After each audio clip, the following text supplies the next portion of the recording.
Hello friends, this is Sarita. Welcome to Aryan educational academy. Friends, स्वागत है आप सभी का।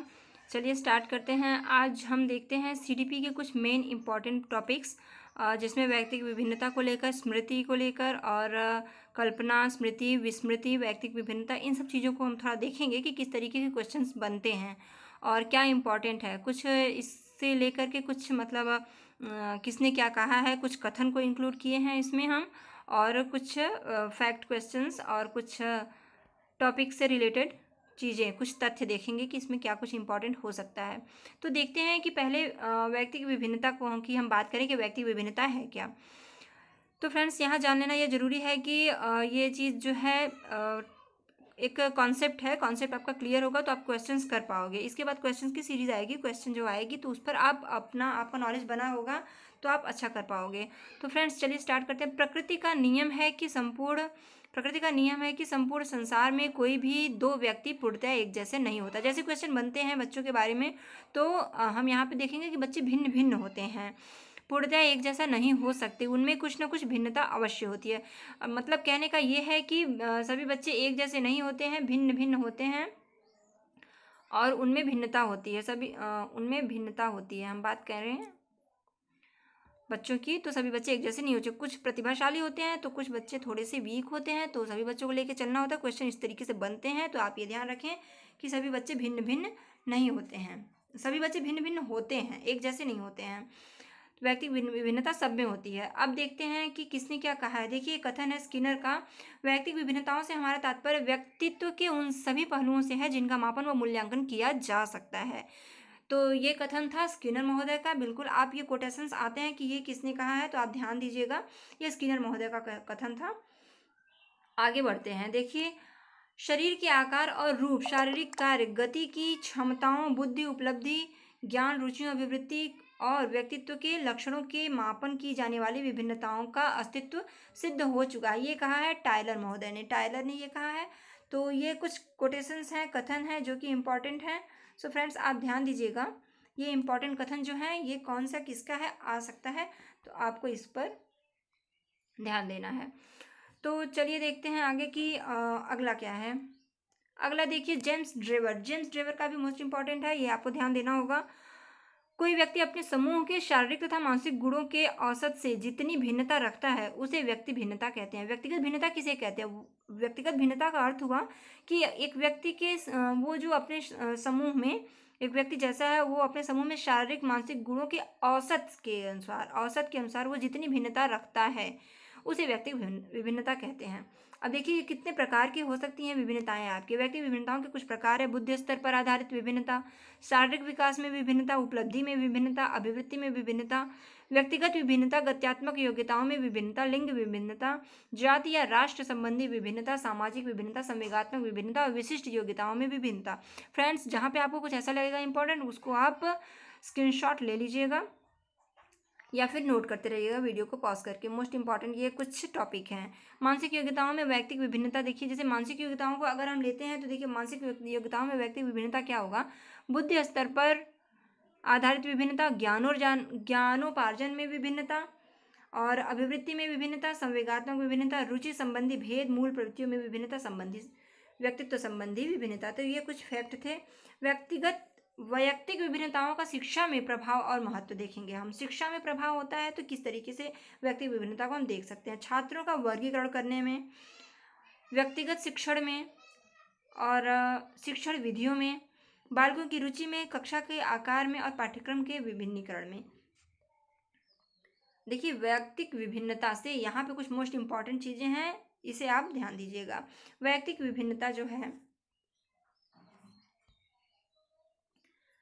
वैयक्तिक विभिन्नता का प्रमुख कारक है। वैयक्तिक विभिन्नता का प्रमुख कारक क्या है? तो वंशानुक्रम वैयक्तिक विभिन्नता का प्रमुख कारक है। व्यक्तिगत विभिन्नताओं पर आधारित शिक्षण प्रविधि है, तो प्रोजेक्ट प्रणाली और डाल्टन प्रणाली, ये व्यक्तिगत विभिन्नताओं पर आधारित शिक्षण प्रविधियां जो हैं तो उनको कही जाती हैं प्रोजेक्ट प्रणाली, डाल्टन प्रणाली। प्रोजेक्ट प्रणाली के जन्मदाता जैसा कि हम जानते हैं किलपैट्रिक हैं, प्रोजेक्ट प्रणाली के जन्मदाता। डाल्टन प्रणाली के जन्मदाता मिस हेलेन पार्कहर्स्ट। ये कुछ फैक्ट क्वेश्चन बन जाते हैं या फिर इनके बारे में आपको पता होना चाहिए, तो ये मुझे लगा कि कुछ इंपॉर्टेंट पॉइंट है, पॉइंट के थ्रू आप समझिएगा कि ये कुछ पॉइंट हैं। प्रोजेक्ट प्रणाली, जन्मदाता किलपैट्रिक। डाल्टन प्रणाली, जन्मदाता मिस हेलन पार्कहर्स्ट। किंडरगार्टन प्रणाली के जन्मदाता फ्रोबेल। और किंडरगार्टन प्रणाली की शिक्षा दी जाती है किस तरीके से दी जाती है, तो खेल द्वारा दी जाती है। अब देखिए स्मृति के बारे में हम समझते हैं। स्मृति के बारे में देखिए कोटेशन, पूर्व समय में सीखी हुई बातों को याद रखना ही स्मृति है। स्मृति क्या है? हमारी पहले हमने जो कुछ सीखा था, पूर्व समय में सीखी गई बातों को याद रखना ही स्मृति है। ये कथन वुडवर्थ का है। वुडवर्थ इस तरीके से कहते हैं, तो याद रखिएगा कोटेशन, ये कथन किसके हैं। कथन से क्वेश्चंस तो बनी जाते हैं 2-4, तो आप ध्यान दीजिएगा।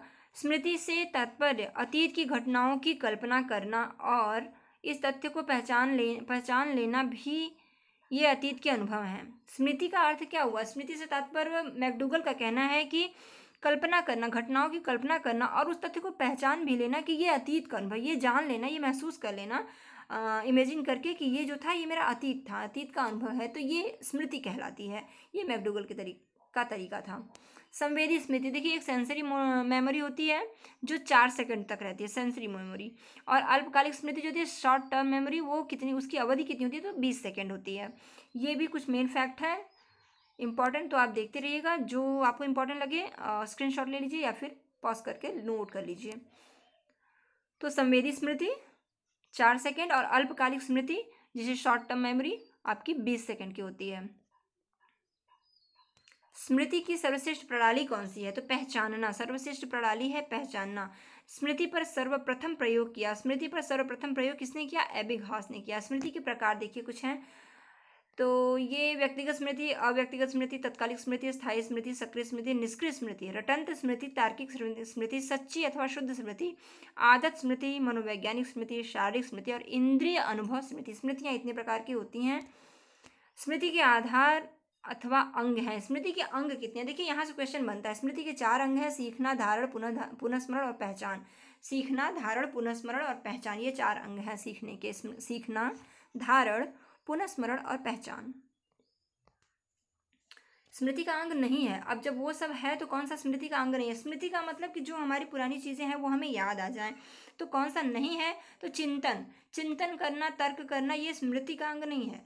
जो हमें थोड़ा सा ध्यान देने से हमें जो याद आ जाता है, हमारी पुरानी चीज़ें, काल्पनिक चीज़ें हम महसूस कर पाते हैं कि ये हमारा ये हमने जो इमेजिन किया, ये जो हमारी पहले की घटना है, ये सब हम इमेजिन कर पाते हैं, समझ पाते हैं, वो होता है स्मृति। तो चिंतन करना इसमें नहीं आता है।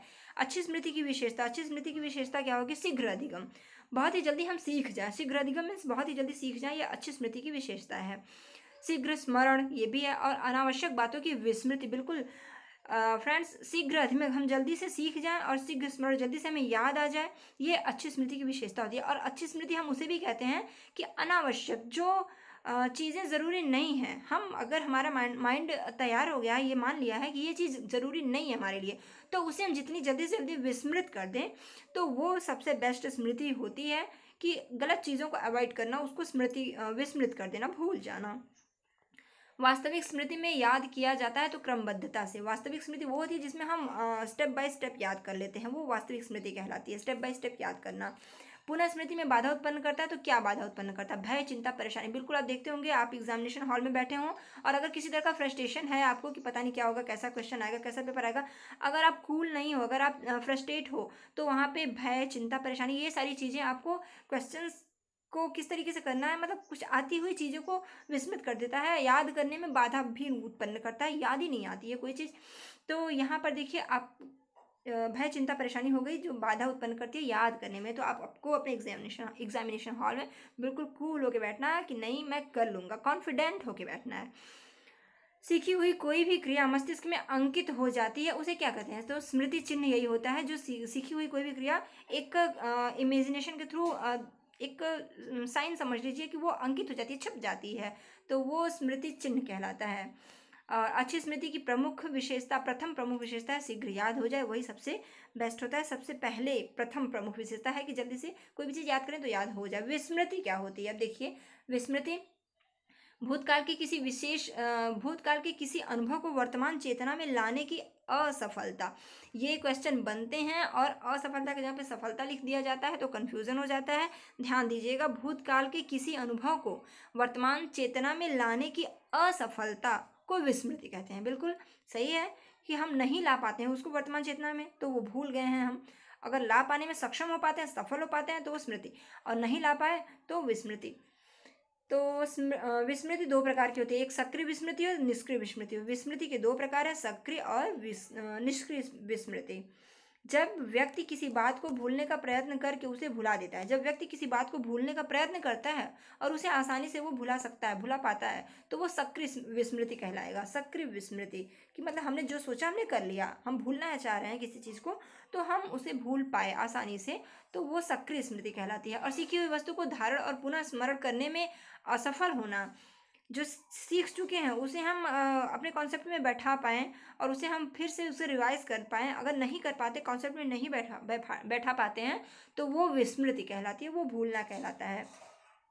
कारण क्या है? इस विस्मृति का कारण द्वंद्व होता है, मानसिक द्वंद्व, मानसिक उलझन, फ्रस्ट्रेशन अगर है तो विस्मृति होती है। मानसिक आघात, दमन सिद्धांत, मानसिक आघात, अगर किसी तरह का मानसिक आघात है तो भी यहाँ पर दमन हो जाता है उन चीज़ों का, तो विस्मृति के कारण ये सभी हैं। जब व्यक्ति प्रयास न करने पर भी किसी बात को भूल जाता है, प्रयास न करने पर भी भूल जाता है, मतलब एकदम कॉमन सी बात है, हमने सोचा भी नहीं था कि इसे हम भूल जाएंगे बट भूल गए, तो बहुत ज़्यादा भुलक्कड़ वाली बात हो गई, वो निष्क्रिय विस्मृति होती है कि प्रयास भी नहीं किए लेकिन अब जान रहे हैं कि कुछ भूलना भी एक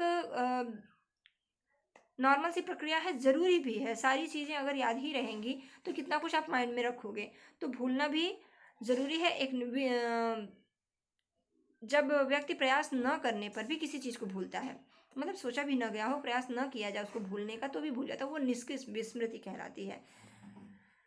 विस्मृति का कारण हम आपको बता चुके हैं, बाधा, दमन, अभ्यास न होना, समय का अभाव, रुचि, ध्यान, इच्छा का अभाव, विषय की का स्वरूप भी हो सकता है। अगर आपको विषय का स्वरूप इस तरीके का पसंद है, उसका चेंज होगा स्वरूप, तो भी आप उसे नहीं याद रख पाओगे ज़्यादा समय तक।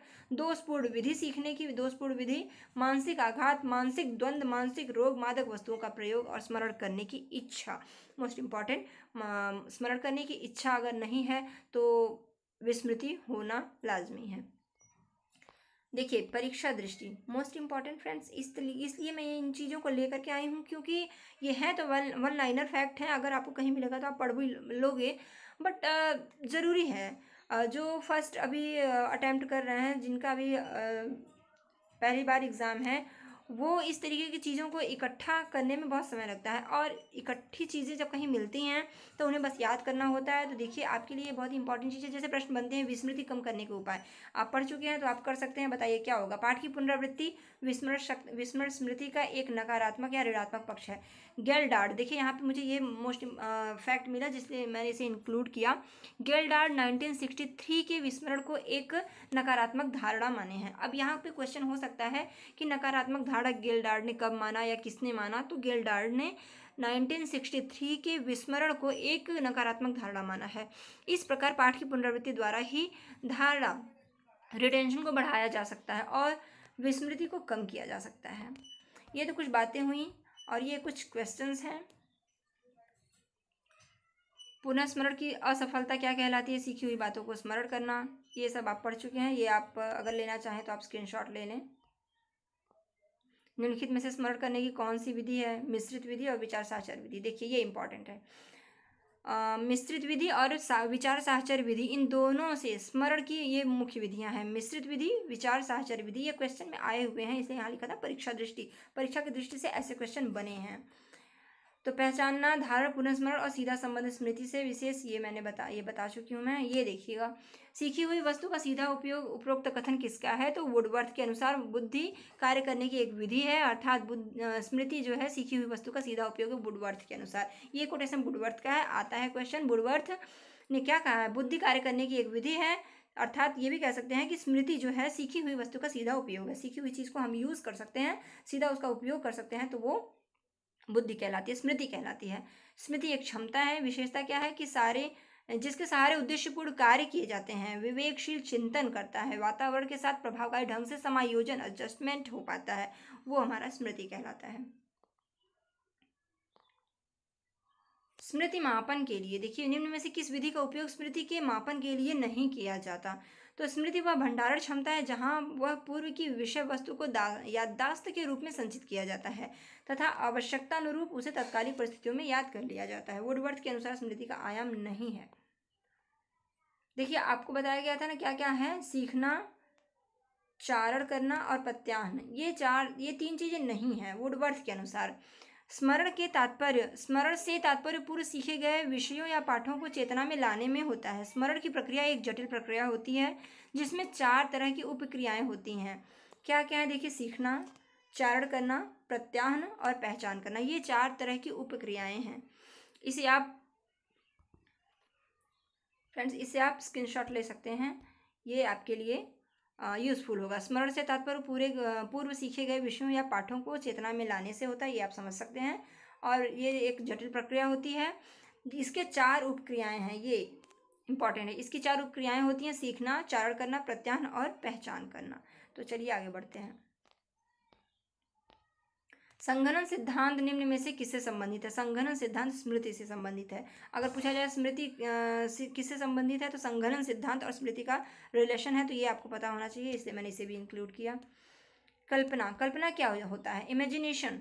जब मनुष्य भूतकाल एवं देखिए कल्पना को इसलिए यहाँ पर इंक्लूड किया गया है कि कल्पना के बारे में आप ऐसे तो लिख सकते हो, समझ सकते हो कल्पना है क्या, बट इसमें जेम्स ड्रेवर की कुछ वर्गीकरण है, जेम्स ड्रेवर का कुछ, तो वो आपके लिए ज़्यादा इंपॉर्टेंट है। तो हम आगे देखेंगे। वही कल्पना से ही मानव विकास, सामाजिक विकास, सांस्कृतिक विकास और भौतिक विकास इत्यादि कल्पना की ही देन है। कल्पना में पूर्व प्रत्यक्ष प्रतिमा और स्मृति निहित होती है। प्रतिमा का मतलब, जब हम ताजमहल का स्मरण और वर्णन करते हैं तो जिसने हमें कभी देखा है तब हमारे मन में उसकी स्मृति की रूपरेखा बनती है, वह प्रतिमा कहलाती है। मैकडूगल के अनुसार, देखिए ये इंपॉर्टेंट है, नोट कीजिएगा। मैकडूगल के अनुसार दूरस्थ या परोक्ष वस्तुओं के संबंध में चिंतन करना ही कल्पना है। कल्पना है क्या, अगर आप सोचें तो मैकडूगल के अकॉर्डिंग है कि दूरस्थ या परोक्ष वस्तुओं के संबंध में चिंतन करना ही कल्पना है। वुडवर्थ के अनुसार, ये देखिए कोटेशंस हैं इसलिए इंपॉर्टेंट है। वुडवर्थ का मानना है कल्पना के लिए कल्पना मानसिक प्रहसन है। कल्पना मानसिक प्रहसन है जब व्यक्ति पहले वास्तव में देखे हुए तथ्यों का स्मरण करता है और उसके बाद उन तथ्यों को नए नमूने में सजाता है या पुनः व्यवस्थित करता है, तो यह कहा जाता है कि वह कल्पना को प्रदर्शित कर रहा है। कल्पना के प्रकार देखिए, ये आपके लिए इंपॉर्टेंट था इसलिए मैंने इसे इंक्लूड किया, इसे समझ लीजिएगा। कल्पना का वर्गीकरण विभिन्न मनोवैज्ञानिकों ने अपने अपने मतानुसार किया है, लेकिन 2 प्रसिद्ध मनोवैज्ञानिक मैकडूगल और ड्रेवर का ये वर्गीकरण क्रमशः नीचे आपको तालिका में दिया जा रहा है। मैकडूगल का वर्गीकरण देखिए, तो ये मैकडूगल का वर्गीकरण है, इसे आपको समझना इंपॉर्टेंट है। देखिए कल्पना के 2 भाग हैं, एक कहलाता है पुनरुत्पादक कल्पना और उत्पादक कल्पना, जिसे हम रिप्रोडक्टिव कहते हैं। पुनरुत्पादक रिप्रोडक्टिव और उत्पादक हो गया आपका प्रोडक्टिव। अब उत्पादक कल्पना के भी 2 पार्ट हैं, रचनात्मक और सृजनात्मक। रचनात्मक आपका हो गया कंस्ट्रक्टिव और सृजनात्मक आपका होगा क्रिएटिव। तो किसके क्या पार्ट है, क्वेश्चन बन सकते हैं। उत्पादक कल्पना जो है मैकडूगल के अकॉर्डिंग उसके 2 भाग कौन कौन से हैं, तो आपका कंस्ट्रक्टिव और क्रिएटिव, रचनात्मक या सृजनात्मक, चाहे हिंदी में आए या इंग्लिश में आए आपको आना चाहिए, इसलिए आपके सामने मैंने इसे मैं ले आई हूँ, तो आप इसका स्क्रीनशॉट ले लें या फिर इसे समझ लें। ये देखिए हो गया मैकडूगल के अनुसार। मैकडूगल के अनुसार ये इतना था कि मैकडूगल ने इसे 2 भाग में किया है, रिप्रोडक्टिव और प्रोडक्टिव, और फिर प्रोडक्टिव के 2 भाग हैं, कंस्ट्रक्टिव और क्रिएटिव। तो ये हो गया मैकडूगल के अकॉर्डिंग। पुनरुत्पादक, अब इसको हम देख लेंगे। अब प्रोडक्टिव रिप्रोडक्टिव आप समझ सकते हैं, जैसे देखिए प्रोडक्टिव देखिए, इस प्रकार की कल्पना में गत अनुभवों और प्रतिमाओं को एक नवीन क्रम में या नए क्रम में प्रोडक्ट करना है, जैसे तो नवीनता के साथ प्रस्तुत किया जाता है। कल्पना के 2 उपयोग हैं, रचनात्मक कल्पना, सृजनात्मक कल्पना, जैसा कि आपने देखा। अब देखिए ये ड्रेवर का सिद्धांत, मैकडूगल का आपने देख लिया, अब ड्रेवर का। मैकडूगल का इंपॉर्टेंट था, अब ये ड्रेवर का है। क्वेश्चन कहीं से बन सकता है फ्रेंड्स, इसलिए कॉन्सेप्ट क्लियर होना चाहिए। देखिए ड्रेवर के अकॉर्डिंग कल्पना के 2 भाग, इनके अकॉर्डिंग भी कल्पना के 2 भाग हैं, लेकिन इनके अकॉर्डिंग जो है वो रिसेप्टिव है, आदानात्मक या ग्रहणात्मक। ग्रहणात्मक मतलब ग्रहण करना, या आदानात्मक भी उसका वही मतलब आदान करना, स्वयं किसी को देना, स्वयं मतलब खुद में उसको ग्रहण करना, एक्सेप्ट करना, तो इसको रिसेप्टिव कहते हैं। और सृजनात्मक कल्पना ये क्रिएटिव हो गया। अब इनके अकॉर्डिंग भी सृजनात्मक के 2 पार्ट हैं, कार्य साधक कल्पना और रसात्मक कल्पना। तो क्रिएटिव जो है इमेजिनेशन, क्रिएटिव कल्पना, इसका दो भाग क्या क्या है। कार्य साधक को हम कहेंगे प्रैग्मेटिक और रसात्मक कल्पना को कहेंगे एस्थेटिक। प्रैग्मेटिक और एस्थेटिक याद कीजिएगा, कार्य साधक कल्पना, रसात्मक कल्पना। हिंदी में क्वेश्चन लिखे होते हैं, बट अगर हिंदी में आपको नहीं समझ में आता है तो इंग्लिश में देखिए, और इंग्लिश में नहीं आता तो हिंदी में देखिए। पेपर की फॉर्म जो होती है दोनों तरीके से होती है, एक तरफ हिंदी में लिखा होता है, एक तरफ इंग्लिश में लिखा होता है। आप अगर हिंदी में कंफ्यूज हो रहे हैं तो एक बार उसे इंग्लिश में ज़रूर मिला लें, ये आपके लिए बेस्ट होगा, क्योंकि कहीं कहीं हिंदी में प्रॉब्लम हो जाती है, समझ में नहीं आता है, तो उसे हम इंग्लिश से मैच कर सकते हैं, वहाँ पे कन्फ्यूज़न दूर हो जाता है। अब देखिए इनके अनुसार, ड्रेवर के अनुसार ये थोड़ा सा लॉन्ग है। कार्य साधक जो कल्पना है आपका प्रैग्मेटिक, इसको भी इन्होंने दो पार्ट में किया है, और एस्थेटिक को भी दो पार्ट में किया है। तो प्रैग्मेटिक जो है ये दो पार्ट में है, तो क्या क्या है, विचारात्मक या सैद्धांतिक कल्पना, जिसको हम थ्योरेटिकल कहते हैं, विचारात्मक या सैद्धांतिक थ्योरेटिकल, और जो व्यवहारिक होता है वो प्रैक्टिकल होता है। तो प्रैग्मेटिक के भी दो पार्ट हुए, और एस्थेटिक के जो दो पार्ट हैं वो कुछ इस तरीके से हैं। कल्पनात्मक कल्पना, कल्पनात्मक कल्पना और मनतरंगी कल्पना। कल्पनात्मक को हम कहेंगे एरिस्टिक, एरिस्टिक, और मनतरंगी कल्पना हो जाएगा आपका फैंटास्टिक, आर्टिस्टिक। ओके, कलात्मक कल्पना हो गया आपका आर्टिस्टिक, और मनतरंगी कल्पना आपका हो गया फैंटास्टिक। अब ये हुआ ड्रेवर का। फ्रेंड्स इसको देखिए मैं छोटा कर दे रही हूँ, आप इसका स्क्रीनशॉट ले लीजिए, इंपॉर्टेंट है। ये हो गया ड्रेवर का सिद्धांत, और ऊपर था आपका मैकडूगल का। तो देखिए यहाँ पे मैकडूगल ने कहा क्या है, दूरस्थ या परोक्ष वस्तुओं के संबंध में चिंतन करना ही कल्पना है, ये कथन है मैकडूगल का। और जैसे इंजीनियर किसी पुल का निर्माण करने की कल्पना पहले से करके एक रूपरेखा तैयार करता है, उसकी कल्पना किस प्रकार की है। तो इस तरीके से क्वेश्चन बनते हैं, कोई भी एक स्टोरी जैसा हो सकता है। इंजीनियर किसी पुल का निर्माण करने की कल्पना करने से पहले जो रूपरेखा तैयार करता है उसको क्या कहते हैं, वो रचनात्मक कल्पना के अकॉर्डिंग के अंतर्गत आएगा। और अगर वैज्ञानिक न्यूटन का गुरुत्वाकर्षण शक्ति का सिद्धांत जिस कल्पना पर आधारित तो वो क्या है, तो वो सैद्धांतिक कल्पना है। देखिए ये इंपॉर्टेंट लगे कुछ फैक्ट आपके क्वेश्चन में कहीं से आ सकते हैं, तो आप ये सब समझते रहिए, देखे रहिए, जानते रहिए, इम्पॉर्टेंट है ये। कवि, यदि कवि की बात करें तो कवि जो कविता की रचना करता है वो किस कल्पना के आधार पर आएगा, तो वो हम कहेंगे सृजनात्मक, क्रिएटिव कल्पना। और शिक्षक किस कल्पना के आधार पर शिक्षा प्रदान करता है, तो पुनरुत्पादक, रिप्रोडक्टिव कल्पना। ऐसे ही क्वेश्चन बनते हैं फ्रेंड्स, स्टोरी के थ्रू ऐसे कुछ बना करके देगा कि वो किस कल्पना के अंतर्गत आ सकता है, तो वहाँ पे आपको, अगर आप समझ रहे हैं कॉन्सेप्ट आपका क्लियर है, तो वहाँ पे आप कर पाएंगे। दिवा स्वप्न में कल्पना करता है कि मुझे लॉटरी में 1 लाख रुपए मिल गए हैं, ये ऐसा कुछ हुआ, तो ये कैसा हुआ, ये मनतरंगी है कल्पना, फैंटास्टिक कल्पना। सृजनात्मक कल्पना के दो प्रकार हैं, कार्य साधक कल्पना और रसात्मक कल्पना। देखिए ध्यान दीजिएगा, रुचि तथा ध्यान। रुचि और ध्यान क्या है, रुचि और ध्यान में अंतर है, क्या आप इसे समझ सकते हैं। देखिए ध्यान को केंद्रित करने के लिए रुचि की आवश्यकता होती है। व्यक्ति उसी वस्तुओं पर ध्यान केंद्रित करता है जिसमें उसका इंटरेस्ट होता है, और जिन वस्तुओं के प्रति व्यक्ति की रुचि नहीं होती, इंटरेस्ट नहीं होता, वहाँ पे ध्यान नहीं जाता, वो ध्यान नहीं दे पाता। तो रुचि और ध्यान आपस में एक दूसरे के पूरक हम कहें तो कोई अतिशयोक्ति नहीं होगी, ये सही है। ध्यान से आप क्या समझते हैं, ध्यान मन की वह क्रिया है जिसमें मनुष्य अपने मन को अधिक पदार्थों से हटाकर एक ही पदार्थ पर एकाग्र कर पाता है। अधिक चीज़ों से हटा के हम एक जगह लगा पाते हैं, तो वो हमारा ध्यान कहलाता है। और ध्यान के प्रकार ये दो प्रकार के होते हैं, ऐच्छिक और अनैच्छिक।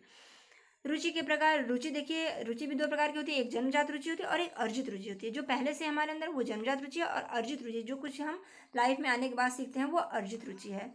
तो फ्रेंड्स यहाँ तक था आपका कुछ कॉन्सेप्ट। आई होप आपको इसमें बहुत कुछ मिला होगा। देखिए मैकडूगल के अकॉर्डिंग जो था कल्पना का डिफिनेशन और कितने प्रकार हैं, और ड्रेवर के अनुसार ये फैक्ट जो थे इंपॉर्टेंट थे। और इसमें आप देखेंगे बहुत कुछ आपको कुछ कोटेशंस मिलेंगे जो कि मोस्ट इंपॉर्टेंट हैं, और कुछ क्वेश्चंस भी मिलेंगे जो मोस्ट इंपॉर्टेंट है, और कुछ समझ। देखिए रचनात्मक, सैद्धांतिक, सृजनात्मक, पुनरुत्पादक और मंतरंगी, इन सब पर क्वेश्चन बनते हैं कि किस तरीके से क्या बना करके दे दे, उसको आपको समझना होगा ये किस तरीके की कल्पना है।